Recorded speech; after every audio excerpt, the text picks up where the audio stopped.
Խաղաղություն քեզ, Քրիստոսին անկեղծ սիրող իմ բարեկամ։ Ուզում եմ այսօր քեզ հետ կիսվեմ Աստծո մեծագույն հոգատարության մասին քո կյանքի վերաբերյալ։ Եսայի մարգարեության 43-րդ գլուխ 2-4 խոսքեր։ Երբ որ ջրերից անցնես, ես քեզ հետ եմ, և եթե գետերովը, նրանք քեզ չեն ողողի, երբ որ գնաս կրակի միջովը, չես այրվի, և բոցը քեզ պիտի չվառե, որովհետև ես Տերս քո Աստվածն եմ, Իսրայելի Սուրբս քո Փրկիչն եմ։ Ես Եգիպտոսը քեզ տեղ փրկանք եմ տվել, Եթովպիան և Սաբան քեզ տեղ փոխարեն, որովհետև իմ աչքին պատվական երևցար, պատիվ գտար, և ես քեզ սիրեցի, և քո փոխարեն մարդ պիտի տամ, և ժողովուրդներ քո հոգիի փոխարեն։ Շատ գեղեցիկ խոսքեր, որը Տերը ասում է իրեն վստահող մարդուն։ Խոսքեր, որոնք որ թևավորում են ամեն մեկիս։ Մեր կյանքում կատարվում են դեպքեր, մենք գնում ենք իրադրություններում, որտեղ մենք տեսնում ենք հաճախակի բաներ, որ չենք ընկալում, ինչ կատարվեց։ Ես աշխատում էի SKB գործարանում Վանաձոր քաղաքի, այնտեղ գլխավոր մեխանիկի բաժնում էի, և մեր բաժնի աշխատակիցները շատ հրաշալի մարդիկ էին, բոլորը, կարծես թե հատուկ հավաքված, շատ մտերիմ էինք իրար, բայց կար մի հետաքրքիր պարագա, ես քանի որ հավատքի մարդ էի, չէի մասնակցում նրանց ոչ մի գործողություններին, որ վերաբերվում էր խմիչքին, հայհոյանքին կամ ուրիշ այլ բաների, բայց շրջապատված էի բարի մարդկանցով, և մի անձնավորություն կար, որը որ մեր էլեկտրիկ մասնագետներից մեկն էր։ Ինչ որ բան կատարվեց այդ մարդու հետ, և նա ներս մտավ սենյակ և իր ցեխոտ կոշիկը քսեց իմ անդրավարտիքին։ Նա դա արեց գիտակցված, երբ որ շրջվեցի, ես նրան ասեցի, ինչու այդպես վարվեցիր։ Նա ասեց մի ամտաբար, բայց դա այդպես չէր։ Ես նայեցի նրան և ասեցի, դու կարծում ես, որ ես քեզ չեմ կարողանա պատասխանեմ, բայց ես քեզ հանձնում եմ Աստծո ձեռքերի մեջ։ Եղանակը ցուրտ էր։ Ես վերցրեցի մի կտոր ազբոշիֆր և դրանից առաջ կարդացել էի 10 գլուխ ավետարան, որի պատճառով ծաղրանքի էի ենթարկվում այդտեղ։ Մարդիկ ուղղակի ծաղրում էին, որովհետև ավետարանը ծաղրված էր իրենց աչքին։ Բայց կային նաև մարդիկ, որոնք որ անտարբեր էին ու չէին ծաղրում։ Մատներս սառավ, և այդ ազբոշիֆրի վրա տեխնիկական աղբարկղից վերցրեցի մի քանի կտոր սպիրալ, գալարներ, փաթաթեցի վրան, դրա տակ դրեցի մի մեծ տափակ քար և դա դրեցի մի սեղանի վրա, որտեղ որ մենք գործ էինք կատարում, սեղանը մետաղից էր։ Միացրեցի վարդակին, տաքացավ, ես նստեցի ուղղակի այդ սեղանի վրա, աշխատանքային մետաղ է, և ձեռքերս սկսեցի տաքացնել։ Երբ որ մատներս տաքացավ, հանկարծ ներս մտավ այդ էլեկտրիկ մասնագետը եւ մտածավ, որպեսի բացի այդ դարակը, որտեղ որ գործիքներ կային, բայց դա ուղակի իր դեմքին էր ընկնում, ուղակի իր դեմքի առջև էր այդ սալիկը։ Մտահոգվեցի, ասացի՝ մի րոպե, վարպետ։ Հարգալից էինք վարվում, մենք մեծերի հետ վարպետ էինք անվանում։ Ասացի՝ մի րոպե, վարպետ, որպեսզի քեզ հետ ոչ մի վատ բան չկատարվի, ես անջատեմ ընդհանուրը։ Եվ ես տեղից վեր կացա։ Ես շրջվեցի, որպեսզի անջատեմ ընդհանուրը հոսանքի։ Ու շատ ուժգին մի պայթուն լսվեց։ Շրջվեցի դեպի այդ մարդը, նկատեցի, որ ինքը երկու ձեռքով ծածկել է իր դեմքը։ Ես մոտեցա նրան եւ ասեցի՝ ինչ պատահեց։ Նա ասեց՝ երկու կտոր թռավ եւ խփեց աչքերիս։ Հարցրեցի՝ չես վնասվել։ Ասեց՝ չէ, ոչինչ չի պատահել։ Եվ մի անգամից Սուրբ Հոգին ինձ հիշեցրեց այս համարը. քո փոխարեն մարդ պիտի տամ եւ քո հոգու փոխարեն ժողովուրդներ։ Այս մարդու հետ բան կատարվեց։ Նա գլխարկը հանեց իր գլխից եւ այն մարդիկ, որոնք որ ծաղրում էին հավատացյալ մարդկանց, որն անհավատում են Աստծուն, նրանց ներկայությամբ նայեց երկինք եւ բարձր սկսեց Աստծուն փառավորել, հասկանալով հանդերձ, որ Աստված եւ պատժեց իրան եւ պաշտպանեց իրան, որ ինքը մյուս անգամ նման ձևով չվարվի ինձ հետ, որովհետեւ ես Աստծո որդի եմ։ Գրված է, եթե դու ջրերով անցնես, պիտի չընկղմես, եթե գետերով քեզ պիտի չծածկի։ Ինչ գետեր են սրանք, ինչ ջրեր են սրանք կյանքի մեջ, ինչն է, որ մարդուն նման իրավիճակների մեջ է բերում։ Եթե դու կրակով անցնես, բոցը քեզ վնաս պիտի չտա, պիտի չվառի։ Առաջի հայացքից թվում է ինչ էր պիտի կատարվի, բայց երբ որ մենք կոնկրետ նայում ենք այդ հարցին, մենք նկատում ենք, որ այդ ջրերը մեր կյանքին պետք են, մենք պետք է անցնենք դրանք։ Իսրայելը հաճախակի անցնում էր ջրերով, նա անցավ ծովը, նա անցավ Հորդանանը,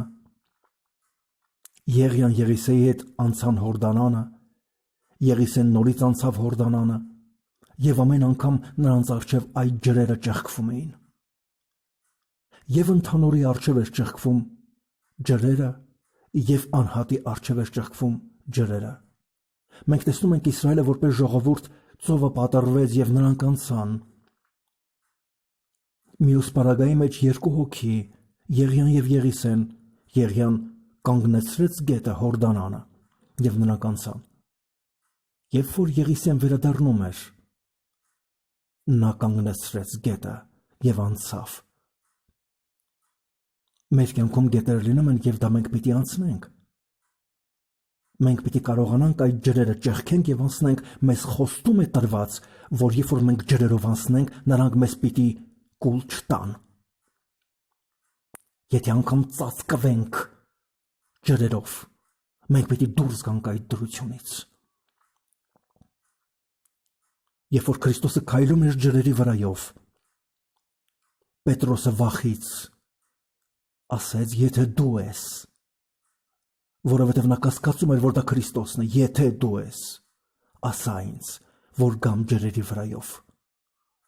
Եվ Տերը կանչեց.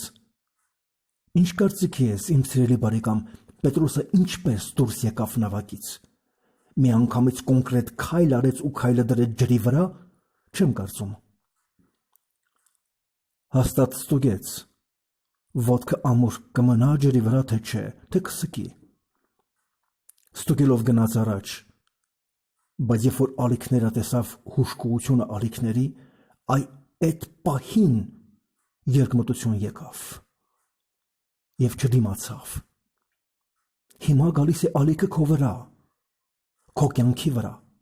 բայց Տերը ունի խոստում քեզ տրված, որ եթե դու անցնես ջրերով, պիտի չընկղմես,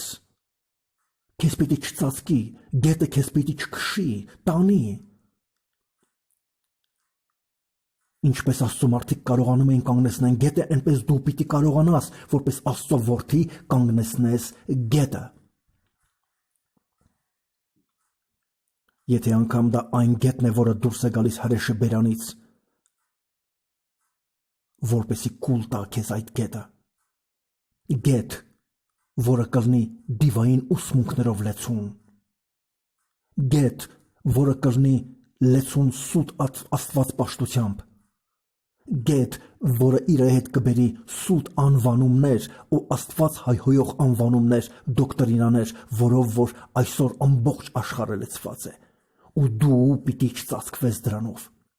եւ այդ ուսմունքները քեզ պիտի չվնասեն, դու պիտի կարողանաս կանգնես ու շարժվես առաջ։ Գրված է, որ ես քեզ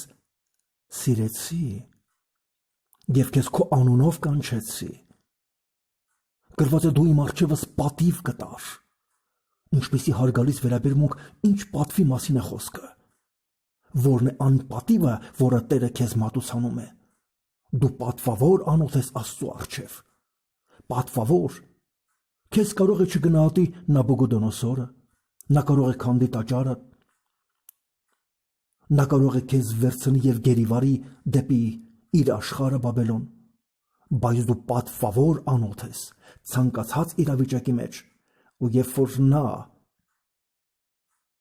կկանգնի եւ քեզ կգերիվարի, պատասխան կտա դրա համար։ Պատասխան կտա դրա համար, բայց դու քո պատվավոր դիրքը Տերոջ առջև չես կորցնի։ Դու չես կորցնի քո դիրքը։ Այն ջրերը, որ եկել են, որպեսզի քեզ կուլ տան, չի կարողանա քո գինը նսեմացնի, իջեցնի Տերոջ աչքի առաջ։ Դու թանկ ես Տերոջ համար։ Դրա պատճառով էլ Տերը ասում է, որ քո փոխարեն մարդ պետք է տամ։ Ես հետո հասկացա ինչ կատարվեց։ Եթե ես նստած մնայի տեղում, այդ սալիկը պիտի այսպես թե այնպես պայթեր, եւ ձեռքերս հաստատ կվնասվեր, եթե անգամ դեմքից չկպչեր որևիցե կտոր։ Այն փոքր էր, մեծ չէր, բայց բավական էր, որպեսզի ջերմության տակ այդ ազբոշիֆրը պայթի։ Չգիտակցելով ես դա կատարեցի, բայց մատներս սառել էր ավետարանի ընթերցումից հետո։ Ես ընդամենը ուզում էի ձեռքերս տաքացնեմ մի քանի րոպե, ու երբ որ ձեռքերս տաքացավ, Տերը մարդ բերեց, այն էլ այն մարդուն, որը որ ինձ անարգել էր, որի վարմունքը հայհոյանք էր իմ հասցեին որպես Աստծո որդի, եւ կանգնեցրեց ուղիղ սալիկի դեմ։ Աստծո խոսքը ասում է, քո փոխարեն մարդ պիտի տամ։ Աստծո խոսքը ասում է, քո հոգու փոխարեն ժողովուրդներ պիտի տամ, Եթովպյան, Սաբան, ազգեր, ինչքան ես դու թանկ Աստծո համար, դու որ բռնած ես Տերոջ ճանապարհը, դու որ բռնած ես Աստծո ուղին, դու որ ձեռքդ դրել ես մաչին ու ետ չես նայում, դու թանկ ես Տերոջ համար։ Քո գինը թանկ է գոհարներից։ Դու ավելի ես, քան մարգարիտները։ Եվ քո գինը Տերը գնահատում է ամենամեծ գնով։ Եվ ահա Տերը ոչ միայն որոշեց, որ քո հոգու փոխարեն տա որևիցե մեկին, երկնային խորհուրդը որոշեց, որ քո փոխարեն Աստծո որդին պիտի մարմնավորվի։ Պիտի գա երկիր, եւ քո փոխարեն պիտի անարգվի, պիտի ծեծվի, պիտի խաջ ելնի քո փոխարեն։ Այն փոխարինող զոհը, որը քո փոխարեն եղավ։ Եվ Աստված չի զղջացել նրա համար, որ քո փոխարեն տվել է այդ զոհը։ Քո փոխարեն մարդ պիտի տամ, եւ քո հոգու փոխարեն ժողովուրդներ։ Քո իսկ պատճառով Աստված ունակ է մի ամբողջ երկրի օրենսդրություն փոխելու, օրենքներ փոխելու։ Քո իսկ պատճառով Տերը ունակ է մեծ փոփոխություններ մտցնելու հանուն նրա, որպեսզի քո դիրքը Տերոջ առջև պաշտպանվի, որովհետև դու թանկ ես Աստծո առջև, ինչու։ Դու թույլ ես տալիս քո կյանքի մեջ, որպեսզի Աստված ինքը իրեն արտահայտի։ Դու թույլ ես տալիս, որպեսզի քո միջոցով Աստված փրկագործի ուրիշներին։ Դու թույլ ես տալիս, որպեսզի Աստված քեզ օգտագործի ցանկացած տեղ, ուր ուզում է, որպեսզի դու գնաս։ Քրիստոսը պատրաստեց 12-ին եւ ուղարկեց այն քաղաքները, ուր որ ինքը ուզում էր գնա։ 144,000 կույսերի մասին գրված է, որ նրանք գնում են գառան ետևից, ուր որ գառնուկը ուզում է գնա։ Դու այն մարդն ես, որը գնում է Քրիստոսի հետևից, ուր որ Քրիստոսը ուզում է գնա։ Է գնում Քրիստոսը։ Նա գնում է Թաբոր սարի վրա, հայտնության եւ այլակերպության լեռը, դու գնում ես այնտեղ։ Նա գնում է Քոբեր սարի վրա, որտեղ որ Տերոջ կրակն է ու զորությունը, դու գնում ես այնտեղ։ Երբ որ նա գնում է անապատ փորձության եւ այնտեղ սատանայից փորձվելու, դու գնում ես այնտեղ։ Երբ որ նա գազանների մեջ է եւ Աստծո հրեշտակները ծառայում էին նրան, դու գնում ես այնտեղ։ Երբ որ Քրիստոսի ընտանիքը գալիս էր եւ նրան դնում խելագարի տեղ եւ ասում էին, որ նա ցնորել է, դու գնում ես այնտեղ։ Երբ որ ժողովուրդները, հավատացյալները ասում էին, որ դու դիվահար ես, Քրիստոսին ասում էին, քո մեջ դև կա, դու գնում ես այդտեղ։ Եվ ամենտեղ Աստված կարողանում է քո միջոցով արտահայտի իր որդուն։ Ինչն է պատճառը, որ դու պատվավոր ես Տերոջ առջև։ Դու թանկ ես Աստծո առջև, որովհետև Աստված կարողանում է քո միջոցով արտահայտի իրեն, ու մինչև օրս Աստված արտահայտում է իր որդուն քո միջոցով։ Քրիստոսը ասեց. ձեզ աշխարհը չի ատում, բայց ինձ ատում է, որովհետև ես վկայում եմ աշխարհին, որ նրա գործերը չար են։ Եվ այսօր դու թույլ ես տալիս, որպեսզի Քրիստոսը իրեն արտահայտի քո մեջ, այ հենց այդտեղ նույնպես քո կյանքը, քո խոսքերը, քո մտքերը, քո քայլվածքը, քո հագնվածքը, քո կյանքի ամեն մի պարագան վկայում է այս աշխարհին, որ այս աշխարհի գործերը չար են, եւ դու դառնում ես ատելության թիրախ այս աշխարհի համար, նաեւ այդ կետում գնում ես Քրիստոսի հետևից, նաեւ այդ կետում կարողանում է Աստված Քրիստոսին արտահայտի քո մեջ, նաեւ այդտեղ։ Նման մարդու կյանքը շատ բարդ է, շատ դժվար։ Նման մարդը շատ դժվար ընկալել է նաև հավատացյալ շրջապատի մեջ, բայց Տերը կարողանում է սա կատարի քո կյանքում։ Մերթընդ մերթ քեզ կթվա, որ դու թողնված ես, բայց դա այդպես չէ, դու քո գինը չես գցում Աստծո առջև։ Քո գինը թանկ է, ինչպես Տերը ասեց, քո փոխարեն մարդ պիտի տամ, եւ Տերը բերեց վերջնական արդյունքում ցույց տվեց, որ քո փոխարեն տվեց իր որդուն։ Եվ Քրիստոսը լինելով քեզ համար, որպես փոխարինող զոհ, այլևս լեզու չկա, որ կարողանա քեզ դատապարտի։ Ինչպես գրված է, եթե Տերը մեր կողմ է, ով է մեզ դեմ, եթե Աստված մեր կողմն է, ով է մեզ դեմ։ Քրիստոս Հիսուս եւ մեռավ եւ հարություն արավ։ Եվ Աստծո աջ կողմն է, որպեսզի բարեխոսի մեզ համար, ասում է առաքյալը։ Եվ ահա քո կյանքի մեջ կատարվում է սա։ Տերը թույլ է տալի, որ գետերը քեզ ծածկեն։ Ինչու, որովհետև գետերը ծածկեցին Քրիստոսին։ Մահվան գետը կուլ տվեց նրան, բայց չկարողացավ հաղթի։ Ո՞վ է այն մարդը, որ կարողանա հաղթի մահվան, բայց Քրիստոսը հաղթեց, եւ դու Քրիստոսի մեջ նույն հաղթանակողն ես։ Ինչպես որ մահը կորցրեց իր ուժը Քրիստոսի կյանքում, ի շնորհիվ Քրիստոսի մահը կորցնում է իր ուժը քո կյանքում։ Ինչպիսի երջանկություն, ինչպիսի հույս, ինչպիսի ապագա եւ ներկա։ Թող Տերը օգնի, որպեսզի ընկալվի սա։ Ես քեզ սիրեցի եւ քեզ քո անունով կանչեցի։ Դու իմն ես։ Եթե ջրերով անցնես, պիտի չընկղմի քեզ։ Եթե կրակով անցնես, քեզ վնաս պիտի չտա, բոցը քեզ պիտի չվառե։ Քո փոխարեն մարդ պիտի տամ եւ քո հոգու փոխարեն ժողովուրդներ։ Աստվածաշունչը վկայում է, որ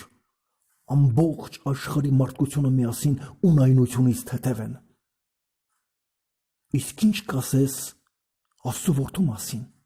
որ քո փոխարեն զոհաբերվեց։ Ինչ կասես Քրիստոսի մասին։ Արդյոք քո սիրտն ընկալում է, թե ինչքան մեծ է քո գինը եւ Աստված քեզ ինչպես է գնահատում։ Արդյոք ընկալում ես սա, որ երբ որ փորձությունը գալիս է, այդ ժամանակ դու նայես քո փորձությանը ու քո դրությանը ոչ թե քո պրիզմայից, այլ Աստծո տեսանկյունից։ Այն հիմքից, որ Տերը գնահատում է քեզ։ Թող Տերը օգնի, թող Տերը օրհնի, թող Տերը բացի քո աչքերը, ինչպես Դավիթը ասում է, բացիր իմ աչքերը, որ տեսնեմ քո օրենքի հրաշքները։ Թող Տերը բացի քո աչքերը, որ տեսնես այս խորությունը, այս թանկությունը, այս պատիվը, որը Տերը քեզ շնորհում է Քրիստոսով։ Թող սրբության հոգի առաջնորդի քեզ, առաջնորդի դեպի ամեն ճշմարտության։ Ու այս ամենը բացվի քո հոգուն։ Խաղաղություն քո տանը։ Ամեն։